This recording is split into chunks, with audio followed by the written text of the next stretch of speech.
नमस्कार दोस्तों, good afternoon. मैं आज यहाँ पे उपस्थित हूँ खास तौर से एक न्यू फ्यूचर अपडेट जो हमने कल रात को ही रिलीज किया है आपकी डेस्क पे। क्या है वो, चलिए देख लेते हैं। फॉर एग्जांपल मैं यहाँ पे ऐड पोर्टफोलियो कर लेता हूँ। ठीक है, बड़ा ही इंटरेस्टिंग फीचर है, इसकी कई डिमांड भी आती थी काफ़ी। तो मान लीजिए अभी एक स्ट्रैडल मैं यहाँ पे फायर कर दूँ। मैंने स्टार्ट टाइम बेसिस पे ले लिया फॉर एग्जाम्पल, एंड इसे नाम दे दिया STR1। अब ये खास तौर से उन लोगों के लिए जो स्टॉप लॉसेस, यानी कि ये स्ट्रैडल मैंने फायर किया है, आज एक्सपायरी का दिन है। तो अब मैं अगर लॉस एंड अंडरलाइंग रेंज, तो अगर मैं चाहता हूँ कि यहाँ पे उसके लिए कंबाइंड लॉस की फील्ड ज़रूरी थी। मान लीजिए मैं चाहता हूँ कि एक लॉट में कभी हिट ही ना हो, तो मैंने 10 लाख डाल के छोड़ दिया, तो इवेंचुअली कंबाइंड लॉस कभी हिट नहीं होगा। बट मैं किसे सेकेंडरी प्रोटोकॉल देना चाहता हूँ। तो यहाँ पे अभी तक क्या था कि हमने एब्सोल्यूट वैल्यूज दी थी कि अगर 15,800 के नीचे जाए तो ये स्ट्रैडल बंद हो जाए, अगर उसके ऊपर जाए 15,900 के तो भी ये बंद हो जाए। बट अब हमने आपको ये specifically points and percentage basis पे भी दे दिया है जब आप loss and underlying range select करते हैं।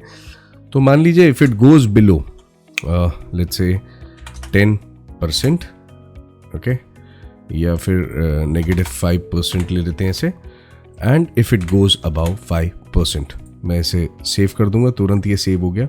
अब मैं जैसे ही इसे फायर करूंगा स्ट्रैडल, तो आप देख सकते हैं कि underlying range set below 15,014.85 and above 16,595। तो दिस इज हाउ ब्यूटिफुली आप लॉस एंड अंडरलाइंग रेंज, ये बड़ा ही उपयोगी हो जाता है। क्योंकि देखिए, ऑप्शन स्ट्रैटेजीज हम जब भी फायर करते हैं, कोई ना कोई पर्टिकुलर स्ट्राइक सिलेक्शन बेसिस पे हम करते हैं। अब वो उसके अगेंस्ट या हमारे एक अंडरलाइंग लेवल को, यानी अगर मैं यहाँ पे कहूँ कि ये सुपर ट्रेंड पे रेस्टिंग है और मैं इसके बेसिस पे अपनी एक कस्टम स्ट्रैटेजी बनाता हूँ, बट अगर वो इसके नीचे जा रही है, यानी एक बाइंग ऑप्शन स्ट्रैटेजी बनाता हूँ, तो अगर वो उसके नीचे जा रही है तो then it is failing, then it is time for me to activate another strategy. तो ये लॉस एंड अंडरलाइंग का फीचर जो है बड़ा ही उपयोगी फीचर है। लोग जो इस्तेमाल करते हैं वो बहुत अच्छे से इसके फायदे भी जानते हैं। ठीक है, जैसे ये 33,398 का लेवल आ गया।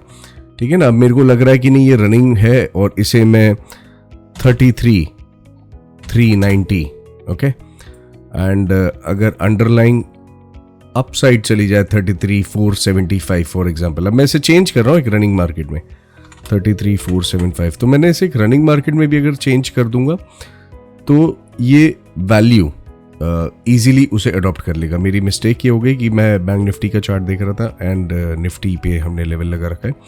तो 15,775 एंड 15,807, ठीक है। तो अगर ये 15,775 के नीचे जाए, एंड एक ये लेवल ले लेते हैं सिर्फ आपको दिखाने के लिए, 15,810 मान लीजिए, एंड इसे हमने सेव कर लिया। ठीक है, तो अब क्या हो गया, अब आप तुरंत देखेंगे कि यहाँ पे applying adjustments made for portfolio and underlying range set as below 15,775 and 15,810। तो अब अगर आपने मल्टी लेग स्ट्रैटेजी बना रखी है, आप टारगेट्स के बेसिस पे काम ही नहीं करते, because you are open to the target. जाहिर सी बात है, मैंने अगर एक यहाँ पे एक स्ट्रैटेजी बनाई है एंड आई एम ओपन कि वो यहाँ से ब्रीच करके किसी भी लेवल पे अगर जाने की संभावना है, तो I am open to that. But जैसे ही मेरा ये लो टूटेगा, तो उस वक्त मैं उस ट्रेड से बाहर हो जाऊंगा। उस केसेस के लिए लॉस एंड अंडरलाइंग रेंज काम आती है। खास तौर से अगर आप टेक्निकल एनालिसिस का सहारा लेते हैं या आप अपने पर्टिकुलर OI एनालिसिस का लेते हैं, तो हर जगह एक numeric support and resistance available होता है। तो ये लॉस एंड अंडरलाइंग रेंज उसे मैनेज करने में आपकी बहुत सहायता करता है। तो आप देख सकते हैं कि मतलब अगर आपके कितने भी लेग्स हों, ठीक है ना, तो यहाँ पे अगर स्टॉप लॉस में आपने लॉस एंड अंडरलाइंग रेंज में एक एब्स्ट्रैक्ट वैल्यू ऐसी डाल दीजिए जो हिट ही नहीं हो सके, जैसे एक लॉट पे 10 लाख तो जा नहीं सकता। बट इसका फायदा लेने के लिए मैंने यहाँ पे अंडरलाइंग रेंज दी थी। तो अब मैं बिल्कुल रिलैक्स्ड वे में यहाँ पे बैठा हूँ, and stocks so will take care of my loss and underlying range, यानी कि मेरा ये स्ट्रैडल खत्म हो जाएगा यहाँ पे अगर ये नीचे टूटेगा तो।